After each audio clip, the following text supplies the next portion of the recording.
चलिए, मोहब्बत के बारे में बहुत सारे लोगों ने बहुत कुछ कहा। उनके लिए मैं एक शेर बोलना चाहूँगा जी। कि मोहब्बत को रोते रहे ज़माने में चंद खुदगर्ज। मोहब्बत को रोते रहे ज़माने में चंद खुदगर्ज, खुद से भी रूबरू हो सकते थे यकीन करने के खातिर। वाह वाह वाह वाह वाह वाह वाह।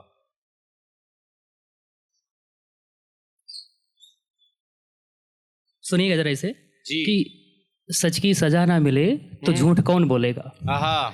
सच की सजा ना मिले तो झूठ कौन बोलेगा, और लोगों को धोखे ना मिले तो राज कौन खोलेगा। वाह वाह वाह वाह वाह वाह वाह।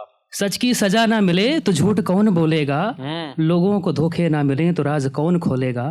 कोशिश तो बहुत करता हूँ, कोशिश तो बहुत करता हूँ कि रोना ना आए। कोशिश तो बहुत करता हूँ कि रोना ना आए, पर मुझे हंसता हुआ देख ढंग से कौन बोलेगा। वाह वाह वाह। दर्द रोज सहते हूँ, दर्द रोज सहते हूँ, ऐसे दर्द सह गए। हाय हाय। दर्द रोज सहते हूँ, ऐसे दर्द सह गए। हाँ। हम चुप रहे, जो कहना था वो कह गए। वाह, अच्छा है।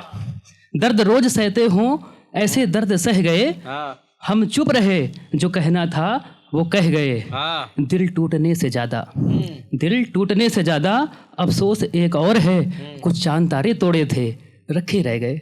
वाह वाह वाह वाह वाह वाह वाह वाह। और ये सुनिएगा जरा इसको आराम से कि हर खामी मेरे हिस्से, बदनामी मेरे हिस्से। इसका टाइटल है मेरे हिस्से। वाह। तो सुनिए, हर खामी मेरे हिस्से, बदनामी मेरे हिस्से, और किस्से हर सितम के बिना पैगाम मेरे हिस्से। वाह। हाइकू लिख कर, हाइकू एक परंपरा होती है, जापानी परंपरा है लिखने की, जिसमें 5-7 जो शब्द होते हैं, अक्षर होते हैं, उनसे छोटी छोटी लाइनों में अपने भाव व्यक्त किए जाते हैं। तो हाइकू लिख कर मतलब कि बहुत छोटी बातों में, तो हाइकू लिख कर जताए एहसास अपने, हाइकू लिख कर जताए एहसास अपने, अल्फाज कम थे तो सिर्फ आई एक नज़र मेरे हिस्से। मुझे भूख बहुत लगती थी, मुझे भूख बहुत लगती थी साथ उनके इसलिए, मुझे भूख बहुत लगती थी साथ उनके इसलिए, खाकर कसम दिन गुजारने का आया खिताब मेरे हिस्से। वाह। घर से लेकर वो लंच निकले, घर से लेकर वो लंच निकले, घर से लेकर वो लंच निकले मेरे डिनर के निमंत्रण पर। हाँ। वाह। घर से लेकर वो लंच निकले मेरे डिनर के निमंत्रण पर, गाड़ी छूट जाने पर आया नींद का इल्जाम मेरे हिस्से। जी।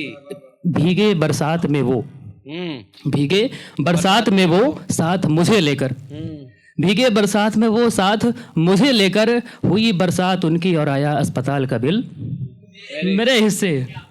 आई जब जब नींद मुझे, आई जब जब नींद मुझे, खो गया चैन उनका तब तब, बताकर मुझे नींद उनको जोरों से आई और चैन खोजने का आया काम मेरे हिस्से।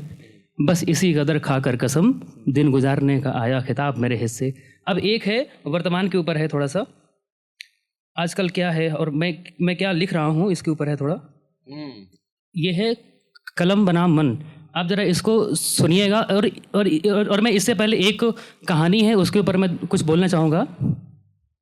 आप लोगों ने नाम सुना होगा अहिल्याबाई होलकर का। अहिल्याबाई होलकर की जो कहानी है वो कुछ ऐसी है कि जो उनके ससुर साहब थे मल्हारराव होलकर, वो जब भी कभी बाहर जाते थे तो अपना जो भी है, अपना राजपाट जो भी उसकी जिम्मेदारी जो थे, अपने जो उनके पुत्र थे खंडेराव, उनके बजाय अपनी बहू को देकर जाते थे। तो ये जो भरोसा होता है, ये कहानी है, मैंने लिखा है इसके बारे में। और आज के हालात में मैं 200-300 साल पहले की बात कर रहा हूँ और आज के लिए कुछ रेफरेंस इसमें हैं, मैं उनके बारे में आगे बोलता रहूँगा। तो इसका जो टाइटल है कलम बनाम मन, ये क्या है कि मैं जब जब कलम उठाता हूँ हर बार घूम कर आता है, मैं जब जब कलम उठाता हूँ हर बार घूम कर आता है, हर गली मोहल्ले चौक चौराहे की सिसक उठा कर लाता है। मैं चांद लिखूं या कच्चा रास्ता, मैं चांद लिखूं या कच्चा रास्ता, कोई शहजादा या बिछड़ा बच्चा, क्या लिखूं हवेली के पैमाने, ये देख देख इठलाता है। मैं जब जब कलम उठाता हूँ हर बार घूम कर आता है, न गई बनाई एक अहिल्या। आज से ये सवाल हमसे है, आपसे है, इस पूरे समाज से है कि न गई बनाई एक अहिल्या। खैर 2 महीने के लिए सही, बट दिल्ली में देखने को तो मिला कि जब भरोसा डगमगा गया तो एक महिला को सीएम बनाया गया, भले ही 2 महीने के लिए, लेकिन और कहीं पर मुझे ऐसा कुछ एग्जाम्पल ना संभावनाएं कहीं नहीं दिखती है।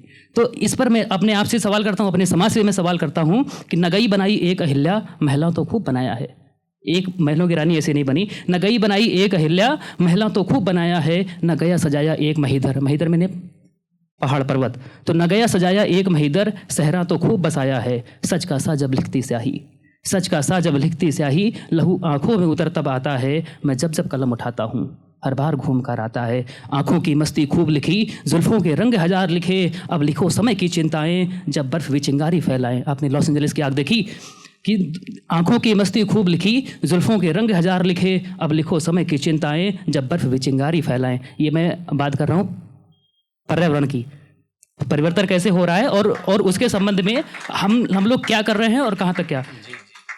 तो आंखों की मस्ती खूब लिखी, जुल्फों के रंग हजार लिखे, अब लिखो समय की चिंताएं, जब बर्फ भी चिंगारी फैलाएं। है मूक बधिर सा समा आज, है मूक बधिर सा समा आज, ये कभी तो चुप्पी तोड़ेगा, और कहर में बरसा दावा नल, चंदन को कैसे छोड़ेगा। बहुत बढ़िया भाई। उसे तिनका कैसे पहुंचाना है, उसे तिनका कैसे पहुंचाना है, गहरे में डूब जो जाता है, मैं जब जब कलम उठाता हूँ हर बार घूम कर आता है। बस इसका आखिरी है, मैं अगर पढ़ दूँ तो कंप्लीट हो जाएगा ये। पढ़ लीजिए जितना आप देर में हाँ। आप कह रहे थे जितना आप पढ़ लेंगे। हाँ बिल्कुल।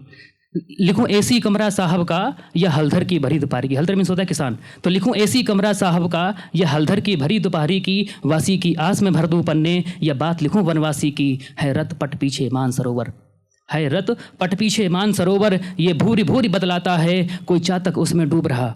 चातक पक्षी है जो कि हवा में उड़ सकता है बट वो डूब रहा है, तो कोई चातक उसमें डूब रहा, कोई नाव में बैठा घूम रहा, हर दक्ष यज्ञ के बीहड़ में शंकर की जटा दिखाता है, मैं जब जब कलम उठाता हूँ हर बार घूम कर आता है। बहुत बढ़िया भाई, जोरदार तालियां भाई के लिए।